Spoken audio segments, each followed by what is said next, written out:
To my step plus YouTube channel.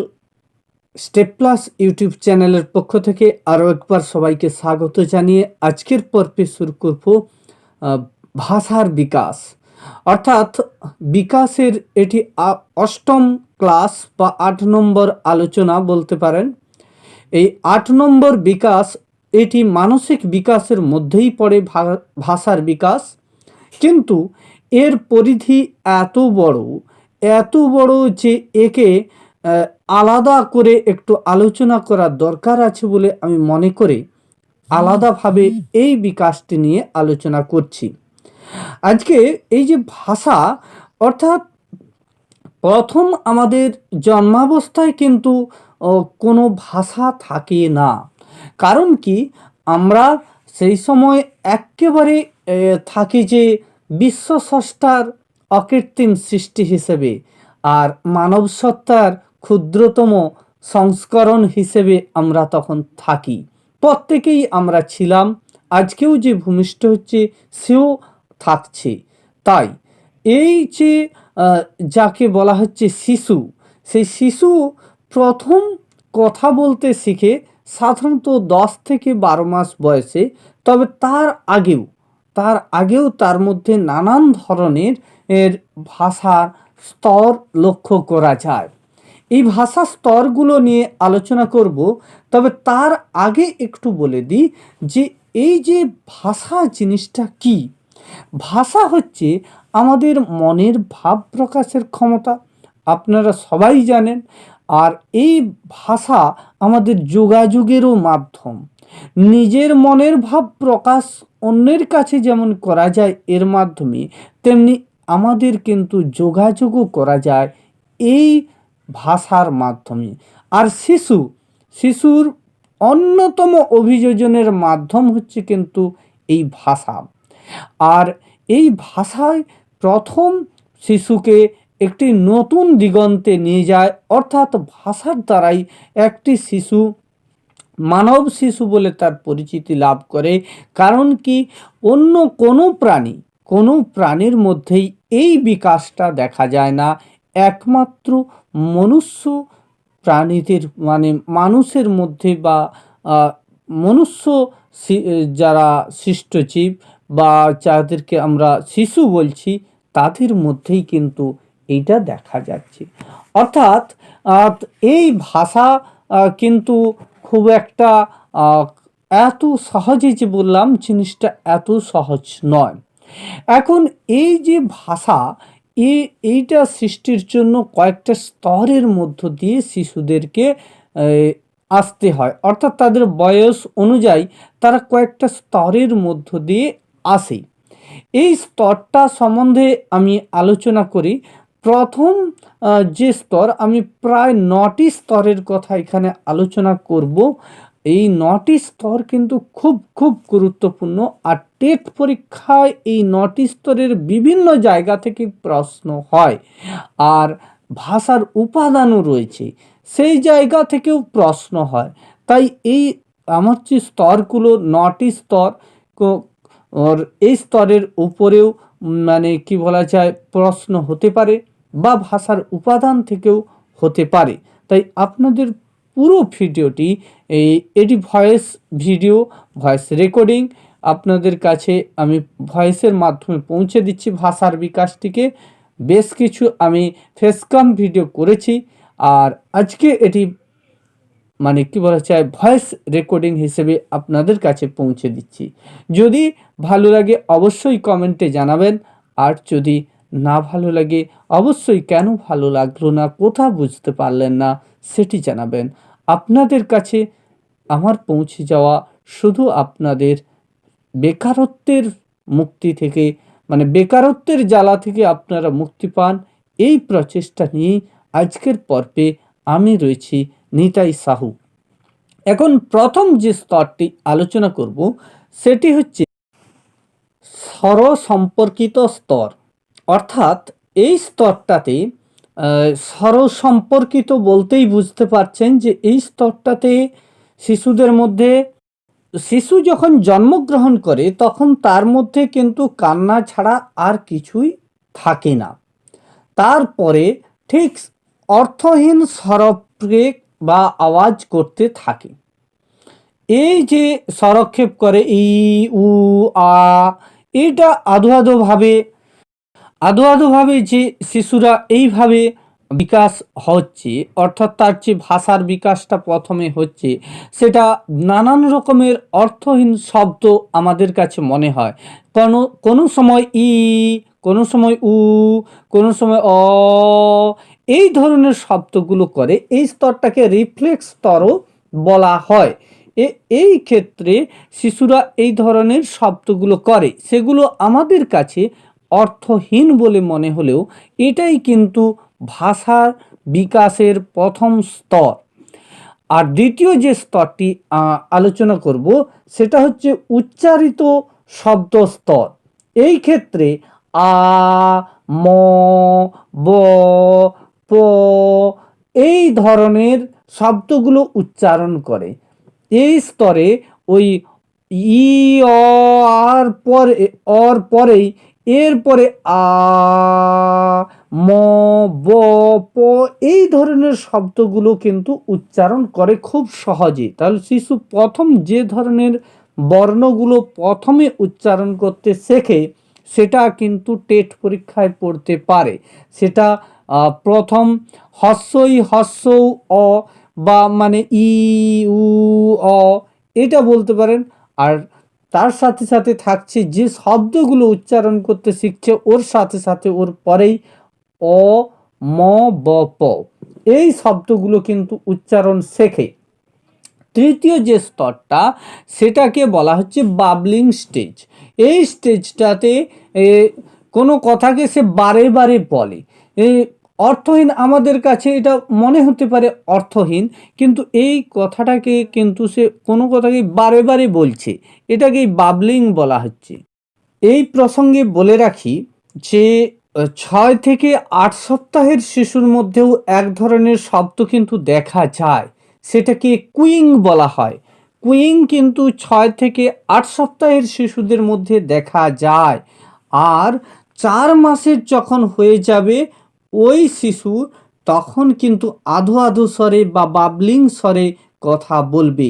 আর এই বাবলিংটা হচ্ছে একই শব্দকে বারে বারে আধো আধো স্বরে বারে বারে উচ্চারণ, বাবা বাবা বাবা, দাদা দাদা দাদা, ঠিক এই ধরনের শব্দগুলো ওরা কিন্তু বারে বারে করতে থাকে।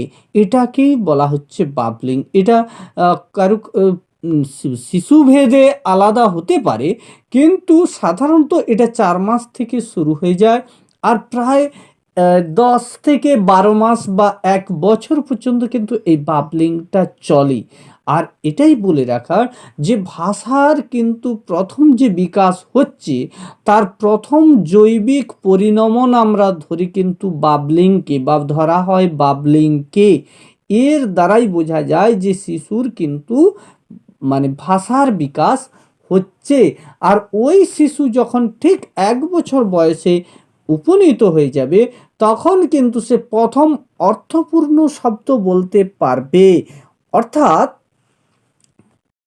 বাবলিংয়ের ঠিক শেষ পর্যায়ের দিকে, অর্থাৎ আধো আধো পর্যায়ের শেষের দিকে কি করে না, শিশু নির্দিষ্ট ধ্বনি বা সাউন্ডের কি করে বিন্যাস করে, প্যাটার্ন করে। আমি ভাষার উপাদানে এই ধ্বনি বিন্যাসটি নিয়ে আলোচনা করব একটু পরেই। জাস্ট আমি এই জায়গাটা একটু আলোচনা করে নিই, তারপরে ধ্বনি বিন্যাস কি সেটা নিয়ে আলোচনা করব। অর্থাৎ এই যে মানে বাবলিংয়ের শেষে যে দেখা যাচ্ছে শিশুর মধ্যে কি দেখা যায় না, শিশু কিছু অর্থ বুঝতে সমর্থ হয়। এইখানে মানে নানান বিজ্ঞানী নানানভাবে মত রেখেছেন। কোনো বিজ্ঞানী বলছেন, যেমন ম্যানুয়েলি ও তার সহযোগীরা দেখেছেন যে 1 বছরে শিশু যতগুলো শব্দ উচ্চারণ করে, ঠিক তার 5 মাস পূর্ব থেকে সে 50টির বেশি শব্দ বুঝতে পারে। অর্থাৎ এক কথায় যেটা বলা যায় যে একটি শিশু যত শব্দ বোঝে, তার থেকে খুব কম শব্দই বলে।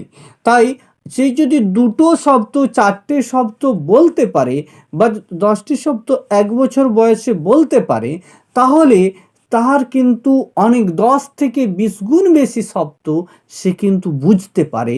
এটা অনেক মনোবিদ বলেছেন, যেমন ম্যানুয়ালি ও তার সহযোগীরাও এটা বলেছেন। এবং এই ক্ষেত্রে বলে রাখা, বাবলিংয়ের আরেকটি রূপ, সেটাকে বলা হচ্ছে ভোকাবলস। ভোকাবলসটা কি না, ওই যে আধো আধো স্বরে যেটা বলতো, এটা অর্থের সঙ্গে যুক্ত হবে। অর্থাৎ যখন একটি অর্থপূর্ণ আ থেকে বা থেকে যখন বাবা হচ্ছে, দা থেকে যখন দাদা হচ্ছে, এইটা একটি অর্থপূর্ণ শব্দ হচ্ছে। এই জায়গাটাকে আবার ভোকাবলসও বলা হচ্ছে। আর ঠিক এই অবস্থাটা কিন্তু একটি শিশুর প্রায় 10 থেকে 12 মাস বা 1 বছর পর্যন্ত চলতে পারে, তবে শিশুভেদে আলাদা হতেই পারে।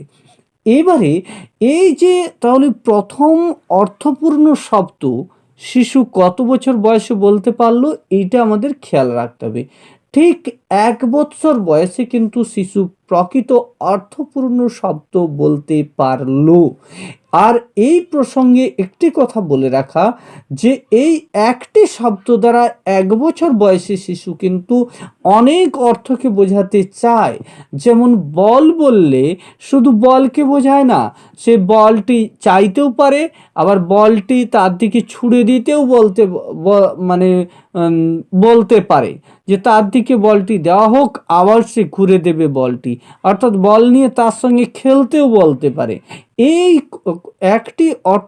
একটি শব্দ দ্বারা অনেক অর্থ প্রকাশের অর্থ কিন্তু এই 1 বছরে, অর্থাৎ সেই যে 4টে শব্দ বলতে পারবে, আমরা যদি ধরে নিই যে এই 4টে শব্দ দ্বারা সে কিন্তু বহু অর্থ, ভাত শব্দটি যদি সে বলতে পারে, তাহলে ভাত দিয়ে সে ভাত খেতেও পারে, আর মানে কি ভাত চাইতে পারে, ভাত খেতে পারে, আবার ভাত খাওয়া হয়েছে তার, সেটাও সে হয়তো বোঝাতে পারে, বা খাবে না বোঝাতেও পারে, এই অর্থ।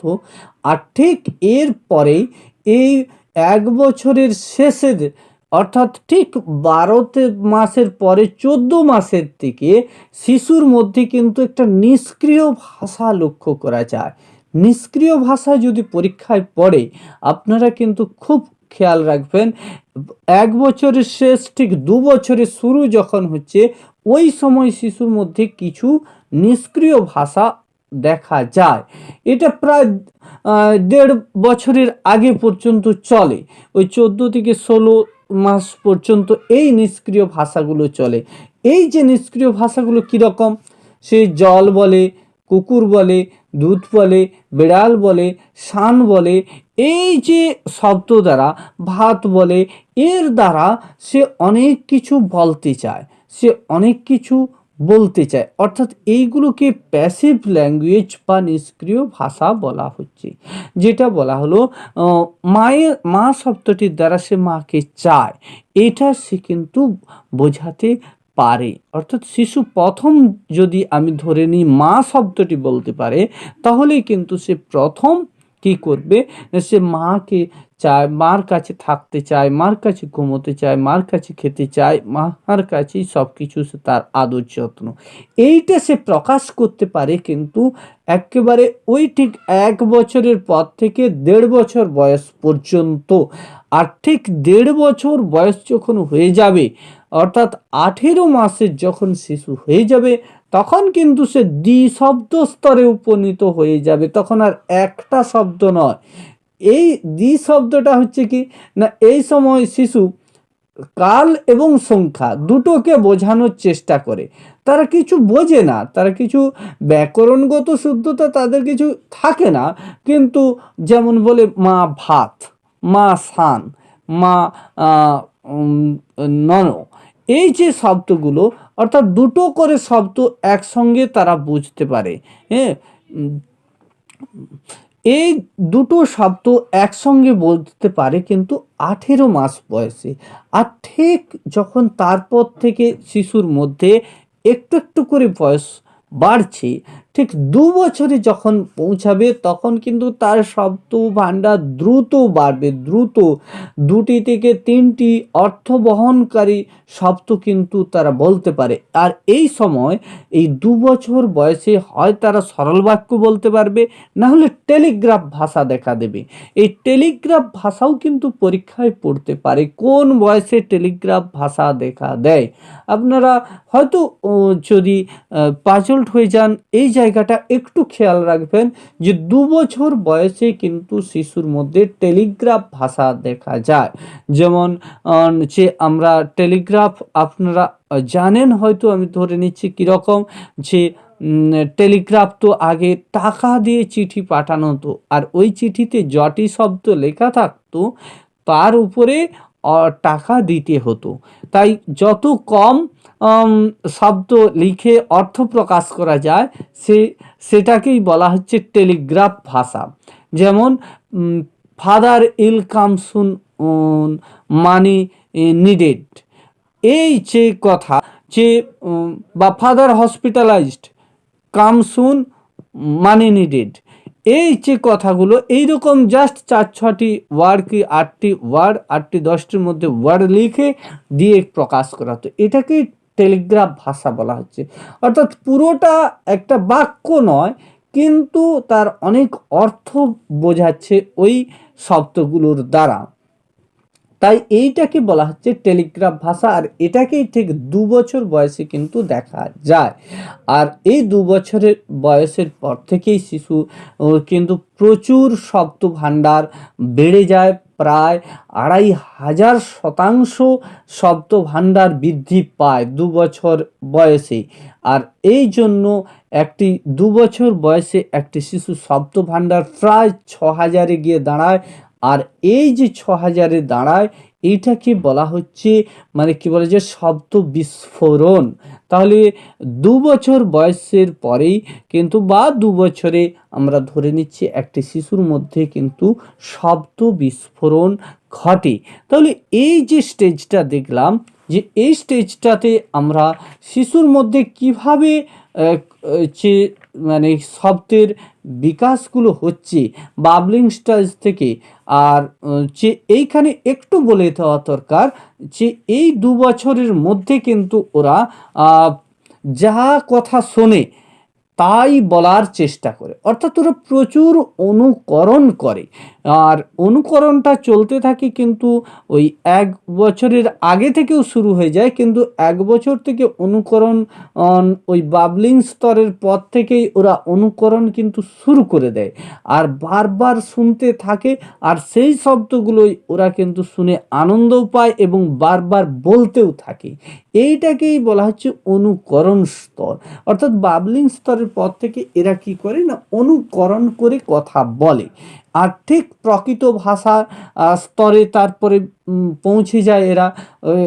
আর এই সময় যত বয়স্কদের সংস্পর্শে থাকবে শিশুরা, ততই কিন্তু, তাহলে এই যে অনুকরণ স্তরের পর থেকে তারা মানে 1 বছর বয়সের পরে 1.5 বছরে দিকে প্রায় প্রকৃত ভাষা স্তরে বা দ্বিশব্দ স্তরে চলে এলো। এই দ্বিশব্দ বলার পর থেকে, বা মানে কি বলা যায়, এই পিরিয়ডটাতে যত বয়স্কদের সংস্পর্শে থাকবে তত কিন্তু শিশুর মধ্যে ভাষার বিকাশ তত বেশি হবে, এটা ধরে নেওয়া হয়। আর এটা পরীক্ষিত সত্য দেখা গেছে। আর এরপরেই যখন শিশু মানে সব কিছুকে চিনতে পারছে, বুঝতে পারছে, তাদের মধ্যে একটু ইচ্ছা অনিচ্ছার ভাবটা আসছে, ধারণা, বিভিন্ন জিনিস সম্বন্ধে একটু ধারণা গড়ে উঠছে, সেটাকেই বলা হচ্ছে অর্থবোধের স্তর বলা যায়। এটা কিন্তু 2 বছরের পর থেকে অর্থবোধের স্তরটা একেবারে শুরু হয়ে যায়। আর এই স্তরের মধ্য দিয়ে শিশু কিন্তু নানান জিনিস চিনতে পারে, নানান জিনিসকে চিনতে শেখে, শুধু নয়, চিনে সেই জিনিসটি সম্বন্ধে একটা সুন্দর ধারণা, তাদের মধ্যে ইচ্ছা অনিচ্ছার ভাব, অনিচ্ছার ধারণা, এই যে ইচ্ছা পোষণ করা, অনিচ্ছা পোষণ করা, এইগুলো কিন্তু গড়ে ওঠে ঠিক এই স্তরের মধ্য দিয়ে। আর ঠিক এরপরে তাদের মধ্যে বিভিন্ন ছড়া মুখস্থ করার একটা প্রবণতা কিন্তু দেখা যায় ২ বছরের পরেই। অর্থাৎ তারা নানান ধরনের ছড়া তারা পড়তে জানে না, কিন্তু শুনে, শুনে নানান ছড়া বলতে পারে। এই, এই ছড়াটাও কিন্তু একটা সুন্দর শব্দ ব্যবহারের জায়গা শিশুদের। একে আমরা আরেকটা শব্দ ব্যবহারের স্তর হিসেবেও চিহ্নিত করতে পারি। আর ঠিক তারপরে ৩ বছরের পরে কিন্তু এরা সুন্দরভাবে বাক্য বলতে শেখে। অর্থাৎ প্রথম এরা কিন্তু বাক্য প্রায় নিজের যে প্রয়োজন, অপ্রয়োজন সাধারণ যে ছোট, ছোট বাক্য, এই বাক্যগুলো কিন্তু ৩ বছরের বয়সের পর থেকে এরা সুন্দরভাবে গুছিয়ে বলতে পারবে। অর্থাৎ আমি ভাত খাবো, এই জিনিসটা আমি খাবো ভাত বলবে না এরা, ঠিক বলবে আমি ভাত খাবো। এটা কিন্তু, বা আমাকে ভাত দাও, আমাকে খিদে পেয়েছে, আমি স্নান করব, আমি খেলবো, ইত্যাদি, ইত্যাদি, আমাকে খেলনা দাও, আমি বেড়াতে যাব। এই কথাগুলো কিন্তু সুন্দর করে বলতে পারবে ঠিক ৩ বছর বয়সের পর থেকে। আর তারপরেই এরা সবাই কিন্তু কোথায় যাবে না, ৩ বছরের পর থেকে আমাদের জানিত অঙ্গনওয়াড়ি রয়েছে। তাই এরা ৫ বছর বয়স পর্যন্ত অঙ্গনওয়াড়িতে বা আইসিডিএস সেন্টারে পড়ার পরেই কিন্তু ৬ বছর বয়সে যখন এরা 1-এ উন্নীত হবে বা ৫ বছর বয়সে প্রি প্রাইমারিতে ভর্তি হবে। আর প্রি প্রাইমারি থেকে ৬ বছরে কিন্তু ক্লাস 1-এ ভর্তি হবে। তাহলে আমাদেরকে মনে রাখতে হবে 5+ হলে কিন্তু প্রি প্রাইমারিতে একটি শিশু পড়বে, আর 6+ হলেই কিন্তু 1-এ পড়বে। এই বয়সটা যেন ঠিক মনে থাকে। আমরা অনেক সময় কি করি, 4+কে প্রি প্রাইমারি ধরে নিই বা বলে দিই, আর হচ্ছে 5+কে 1 বলে দিই, কিন্তু না, 5+ এজ যখন হবে তখন একটি শিশু প্রি প্রাইমারিতে পড়বে। আর ৩ থেকে ৫ বছর পর্যন্ত এই সময় আইসিডিএস সেন্টারে যাবে। তারা নানানভাবে গল্পের ছলে, শিখনের ছলে তারা নানান কিছু শিখবে, গল্প করবে, বন্ধুত্ব গড়ে উঠবে শিশুদের সঙ্গে। একটি শিশুর সঙ্গে আরেকটি শিশু ভাব বিনিময় করে তাদের মধ্যে একটি সামাজিক বিকাশ হবে। এটাই কিন্তু এই স্তরের, এই আইসিডিএস স্তরের মূল কথা, মূল জিনিস।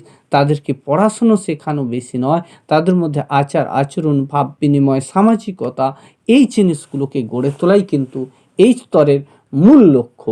এবারে এই যে ভাষার বিকাশের আমরা এতক্ষণ দেখলাম, এর কিছু উপাদান রয়েছে। এই উপাদানগুলো সম্বন্ধে একটু আলোচনা করব। এই প্রসঙ্গে বলি যে ভাষার সঙ্গে বচনেরও একটি পার্থক্য রয়েছে। অনেকে ভাষার সঙ্গে বচনকে গুলিয়ে ফেলেন।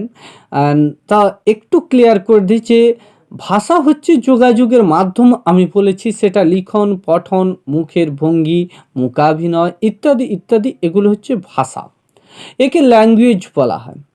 আর স্পিচ বা বচন জিনিসটা হচ্ছে কি চিন্তা ভাবনা প্রকাশের মাধ্যম। অর্থাৎ একটি শিশু যেভাবে যখন তার চিন্তা ভাবনা প্রকাশ করবে, তার মত প্রকাশ করবে, সেটাকে বলা হবে তার বচন বা উবাচ।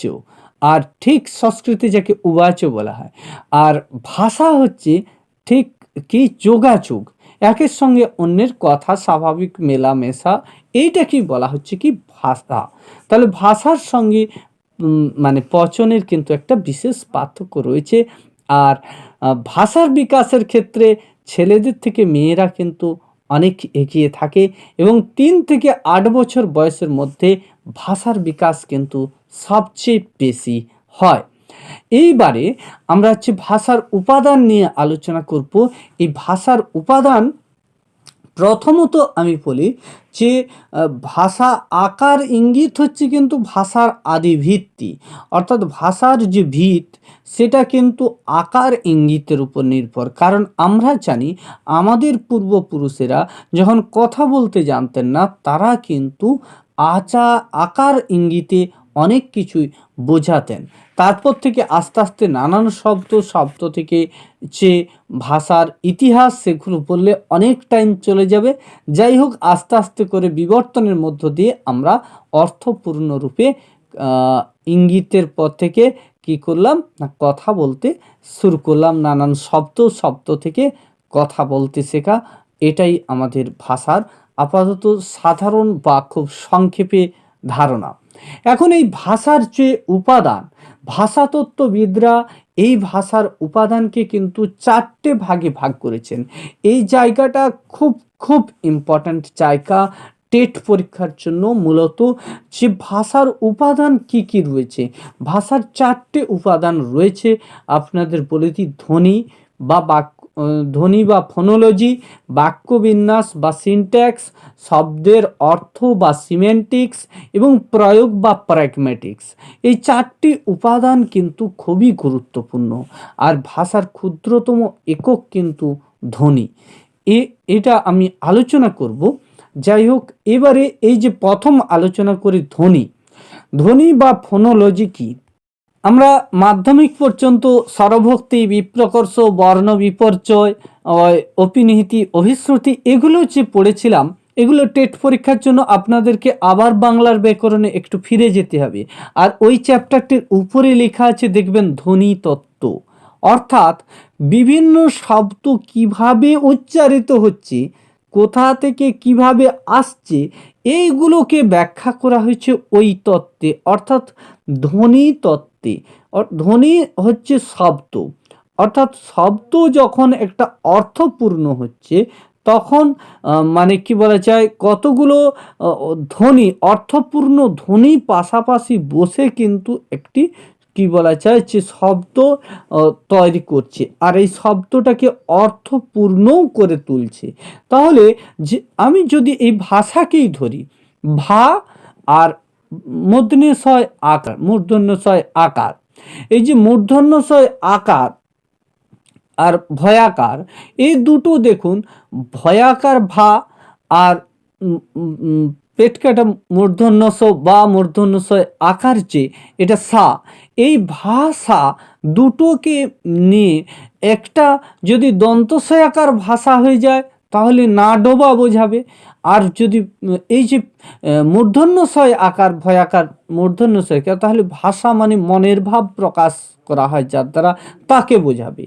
আবার এই ভা আর মূর্ধন্যশয় আকার সা, এই দুটোকে যদি মানে কি বলে যে আলাদাভাবে উচ্চারণ করি, ভয়াকার মূর্ধন্যস ভাস, তারপরে যদি উচ্চারণ করি, তাহলে দেখুন অর্থপূর্ণ হচ্ছে না।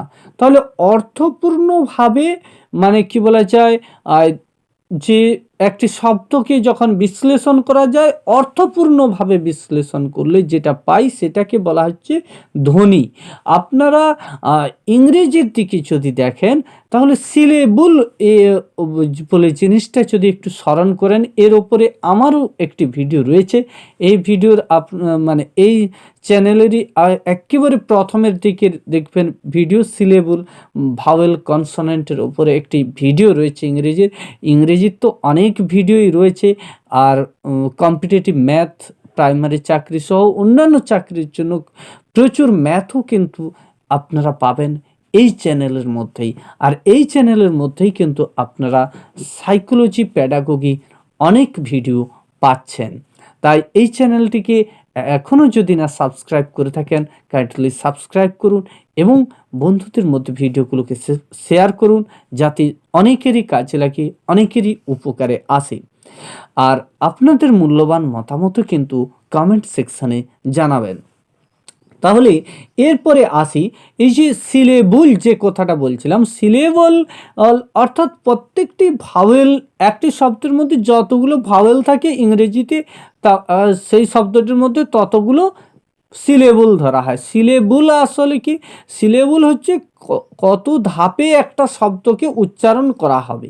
আমি যদি ফোনোলজি শব্দটি আপনারা দেখেন স্ক্রিনে, তাহলে দেখুন ও রয়েছে 3টে, তাহলে ফোনোলজি।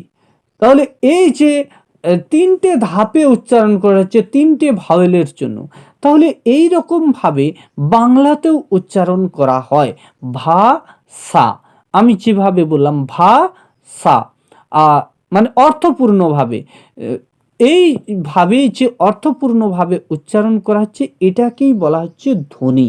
তাই ভাষার ক্ষুদ্রতম একক কিন্তু ধ্বনিকেই বলা হচ্ছে, বা অর্থসহ যখন ক্ষুদ্রতম একক হবে তাকে মরফোনিমও বলা হয়। মরফোনিম জিনিসটা কি একটু আলোচনা করি। মরফোনিম যেটাকেই আমি মানে কি বলা যায় দুভাগে ভাঙলাম, অর্থসহ যখন সেটা ধ্বনি এটা হবে, অর্থাৎ শব্দকে যখন আমরা অর্থসহ বিশ্লেষণ করব, জটি পাঠে আমি যেরকম ভাষাকে দুটো পাঠে উচ্চারণ করলাম, এদেরকে মরফোনিমও বলা হয়। মরফোনিম এর ক্ষেত্রে একটি বিশেষ বৈশিষ্ট্য হচ্ছে এটা একেবারে পুরোটাও হতে পারে, কিন্তু ধ্বনি পুরোটা একেবারে হবে না। এইটুকু মরফোনিমের সঙ্গে বা বাক্যের অংশও হতে পারে মরফোনিম, কিন্তু ধ্বনি বা ফোনোলজি হবে না। আর শিশু প্রথম কিন্তু ধ্বনি উচ্চারণ করে, তারপরে তার সঙ্গে অর্থ যুক্ত করে শব্দের রূপ দেয়। তাই আপনারা যারা ভাবছেন যে মানে কোনটা কি মরফোনিম কোনটা বা ফোনোলজি কোনটা, এইটাতে কনফিউশন হওয়ার কিছু নেই। শিশু কিন্তু প্রথম উচ্চারণ করে, ধ্বনি উচ্চারণ শেখে বা ফোনোলজির উচ্চারণ শেখে, তারপর তার সঙ্গে, কারণ আমি বাবলিং স্তরে বলেছি যে তারা বা বা বা মা মা এই ধরনের উচ্চারণ করে, কিন্তু সে যে মা বললে যে তার অর্থটা কি সে ঠিক বোঝে না, কিন্তু না বুঝেই উচ্চারণ করে, তাই ওটাকে বাবলিং বা আধো আধো স্তর বলা হয়েছে। আর ঠিক ওর সঙ্গে যখন অর্থ যুক্ত হয়ে যাচ্ছে, তখন কিন্তু বা কথাটির সঙ্গে যখন আরেকটি বা যুক্ত হয়ে বাবা প্রকাশ করছে, বা কথাটির সঙ্গে যখন আরেকটি বা যুক্ত হয়ে বাবা শব্দটি প্রকাশ করছে, তখন সেটা কিন্তু অর্থপূর্ণ হচ্ছে। কিন্তু একটি বা এখানে অর্থ কিছু নেই, একটি ভাইয়ের কিছু উচ্চারণ মানে অর্থ নেই, আর সায়ের কিছু উচ্চারণ মানে অর্থ নেই, কিন্তু ভাষা শব্দটি একসঙ্গে উচ্চারিত হচ্ছে, অর্থাৎ ভাষাটি মরফোনিম, কিন্তু ভা আর সা এটা কিন্তু ধ্বনি। একই রকমভাবে বা একটা ধ্বনি, আবার আরেকটি বাও ধ্বনি, কিন্তু বাবাটি পুরোটি হচ্ছে মরফোনিম বা কি বলা যায় যে যেটাকে মরফোনিম বলছি সেটাকেই বলা হচ্ছে বাবা। এরপরে আসি সিনট্যাক্স বা বাক্য বিন্যাস। এই জায়গাটা একটু বলে দিই। বাক্য বিন্যাস জিনিসটা হচ্ছে ভাষা অর্থ অনুযায়ী সাজানো। অনেকগুলো শব্দ দেওয়া রয়েছে, হিজিবিজি শব্দ দেওয়া রয়েছে, যেমন খাই ভাত আমি, এইরকম দেওয়া হয়তো রয়েছে, কিন্তু আমি ভাত খাই এই যে সাজানো হলো, অর্থাৎ সাবজেক্ট প্রথমে কর্তা দেওয়া হলো বাংলায়, তারপরে কি বলা যায় যে উদ্দেশ্য বা বিধেয় দেওয়া হলো, তারপরে ক্রিয়া দেওয়া হলো বাংলাতে। তাহলে তাহলে এইভাবে যে অর্থপূর্ণভাবে সাজানো হলো বা এই ব্যাকরণ অনুযায়ী সাজানো হলো, এটাকে হচ্ছে বাক্য বিন্যাস বা সিনট্যাক্স বলা হয়।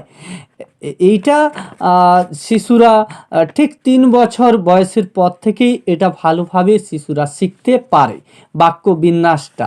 আর শব্দার্থ জিনিসটা সাধারণত শিশুরা 4-5 বছর বয়সে যখন বা 3 বছরের পর থেকে শিশুরা কি করে আরেকটি শিশুর সঙ্গে বা বড়দের সঙ্গে যখন কথা বলে, তখন অনেক অপরিচিত শব্দ এরা কি করে আয়ত্ত করতে পারে। আর এই যে অপরিচিত শব্দ আয়ত্ত করলো, এটাকে বলা হচ্ছে ফাস্ট ম্যাপিং বা দ্রুত মানচিত্রায়ন। দেখুন ফাস্ট ম্যাপিং এই জিনিসটা কিন্তু 4-5 বছরে প্রচুর দেখা যায়।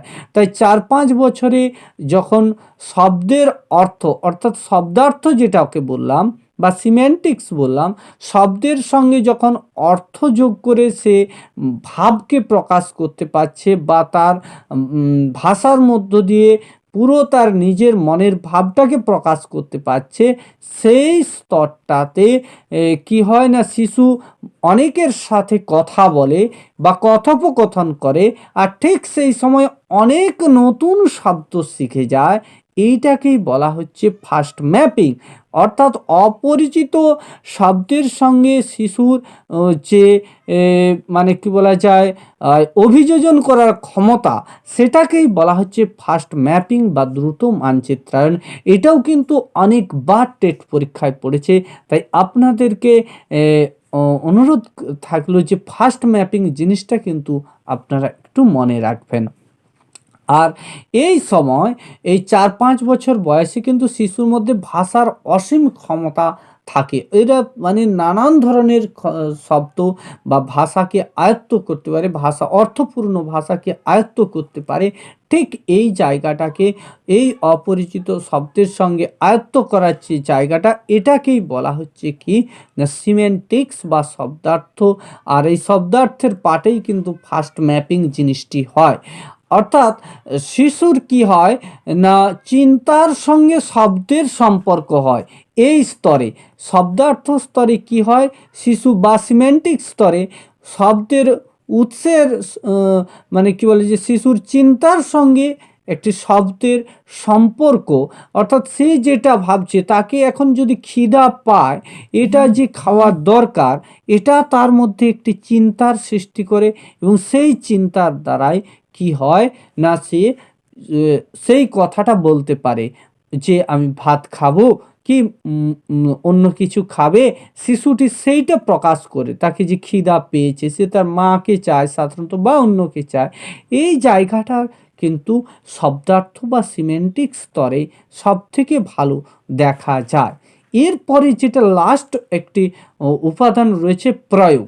অর্থাৎ আমি যেটা বললাম যে বুঝতে পারে, বুঝে যখন সে প্রকাশ করলো, সেটা হয়ে গেল কি না তার প্রয়োগ। অর্থাৎ একটি শিশু যখন সে নানান পরিস্থিতি অনুযায়ী তার কথা বলতে পারলো, তাকে কেউ হয়তো মেরেছে, সে যখন কাঁদতে কাঁদতে এসে তার বাড়ির কারুর কাছে বলছে যে আমাকে এই মেরেছে, তার নামটা যখন বলতে পারছে, তখন সেই যে কথাটা সে যে প্রয়োগ করলো, যে ওইখানে তার যে ঘটনাটা হয়েছিল, ঠিক সে এখানে এসে তার বাড়িতে এসে অভিযোগ জানালো। অর্থাৎ সে একটা সুরাহ চাইলো, বা তার পরিপ্রেক্ষিতে তাকে মারার সময় একটি শিশু মারলো, আর ঠিক সঙ্গে সঙ্গে সে কি করলো না সেও তাকে মারলো। তাহলে এই যে প্রয়োগ করলো, প্রতিক্রিয়া করতে পারলো, ক্রিয়ার সঙ্গে প্রতিক্রিয়া হলো, এটাকেই বলা হচ্ছে প্র্যাগম্যাটিজম। বা কেউ যদি জিজ্ঞাসা করে তোমার নাম কি, সে তখন নিজের নামটা বলতে পারছে, তোমার বাবার নাম কি, মায়ের নাম কি, সে যখন বলতে পারছে, অর্থাৎ সে যখন প্রশ্নের উত্তর দিতে পারছে বা কথোপকথনে পুরো সরগড় হয়ে যাচ্ছে, সেই জায়গাটা প্রয়োগ হচ্ছে। অর্থাৎ এতদিন সে যা শিখেছিল তাকে যখন ইমপ্লিমেন্ট করছে বা প্রয়োগ করতে পারছে, প্রয়োজন অনুযায়ী যখন সেটাকে বলতে পারছে, তখন সেটাকে বলা হচ্ছে কি না প্রয়োগ বা প্র্যাগম্যাটিক্স। এখন এর যে মেন যে জায়গা থেকে প্রশ্নগুলো আসতে পারে, আমি কিন্তু আলোচনা করেছি, তাই আপনারা কাইন্ডলি আরও একবার আমি বলে দিচ্ছি, এই জায়গাগুলো কিন্তু লক্ষ্য রাখবেনই। এখন উল্টো বর্ণ লেখার অভ্যাস, এটা কোন বয়সে দেখা যায়, বা এই লেখার অভ্যাসটা হ্রাস পায় কোন বয়সে, যদি বলা হয় যে মানে সঠিক ধারণা গড়ে ওঠে। উল্টো বর্ণ B K D, D K B, এই ধরনের যে অর্থগুলো, 9 কে 6, 6 কে 9, এই ধরনের যে উল্টো বর্ণ। এক নজরে আমরা ভাষার উপাদানে কি পেলাম দেখে নিই। তাহলে ভাষার ক্ষুদ্রতম একক বলা হলো ধ্বনিকে, আর ঠিক অর্থসহ ভাষার ক্ষুদ্রতম একক বলা হলো মরফনি বা শব্দ বা বাক্যাংশকে। আর বাক্য বিন্যাস হলো এক ধরনের ব্যাকরণ। আমি বললাম যে অর্থপূর্ণভাবে শব্দকে সাজানো, সাজিয়ে যখন একটা অর্থ প্রকাশ করা হচ্ছে, তখন তাকে বলা হচ্ছে কি একটা বাক্য। অর্থাৎ শব্দ বিন্যস্ত হয়ে যখন বাক্যে পরিণত হচ্ছে, সেটাকে বলা হচ্ছে বাক্য বিন্যাস বা সিনট্যাক্স। আর হচ্ছে অর্থবোধক বর্ণ সমষ্টি, এই শব্দ হলো অর্থবোধক বর্ণ সমষ্টি হলো শব্দ, আর শব্দের অর্থ সম্পর্কে আলোচনা হলো শব্দার্থ তত্ত্ব বা শব্দবিধি বা সিমেন্টিক্স। আর পরিবেশ ও পরিস্থিতি অনুযায়ী যখন উপযুক্ত শব্দচয়ন ও সংক্ষেপ মানে কৌশল আয়ত্ত করাই হলো প্রয়োগ, অর্থাৎ উপযুক্ত পরিবেশ ও পরিস্থিতি অনুযায়ী শব্দ চয়ন করে, মানে পরিবেশ পরিস্থিতি অনুযায়ী উপযুক্ত শব্দ চয়ন করে স্বরক্ষেপণ করার কৌশল, অর্থাৎ বলার যে কৌশল সেটাকে আয়ত্ত করাকেই বলা হচ্ছে প্রয়োগ বা প্র্যাগম্যাটিজম। এটাই আমরা দেখলাম। এখন এই ভাষার বিকাশের জন্য কিছু কিছু প্রভাবকও রয়েছে যাদের উপর নির্ভর করে ভাষার বিকাশ হয়। যেমন রয়েছে আর্থ সামাজিক পরিকাঠামো, যেমন রয়েছে সহপাঠী, শিক্ষক, পরিবার, প্রতিবেশী, গণমাধ্যম এবং ভাষার বিকাশের হারে শিশু সামাজিক এবং অর্থনৈতিক পরিবেশের উপর কিন্তু খুব নির্ভর করে। অর্থাৎ ভাষার যে বিকাশ হয় সেটি কিন্তু শিশুর সামাজিক এবং অর্থনৈতিক পরিবেশের উপর দারুণভাবে নির্ভর করেই হয়। তাহলে আজকে এ পর্যন্তই আলোচনা করলাম ভাষার বিকাশ নিয়ে। Thank you, hope see you again in my next videos. May God bless you. আর আপনারা এতটা সময় দিলেন তার জন্য আপনাদের সবাইকেই অশেষ ধন্যবাদ জানাচ্ছি।